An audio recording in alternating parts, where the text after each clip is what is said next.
台湾灯会高铁灯区伫元宵盛大闹热开灯以后，嘛象征是台南400系列活动的第一个国家级庆典，要借着活动，甲国际朋友分享咱的传统文化。其中包括日本、韩国、美国等16个城市，拢组团来祝贺，以行动展现对台南的支持。对此，市长每天25号嘛特别接见访问团，伊甲每一个团体代表互相赠送礼品，场面相当热烈。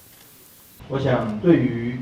国际友人来说，台南借着举办活动，能够伸展国际的友谊，也让台南的许多平民的文化以及节庆的这个喜悦，能够分享给许许多多来自国外以及台湾其他地区的朋友。启灯的灯会一直到连续到3月10日，估计有上千万人、1000万人次会来前往参观。那我想，希望也有机会把这个活动介绍给日本的朋友跟美国、跟韩国的朋友。但很重要的是，希望各位也能够借着这个机会，能够行销，把自己的城市介绍给许许多多来自台湾各地的朋友们了解。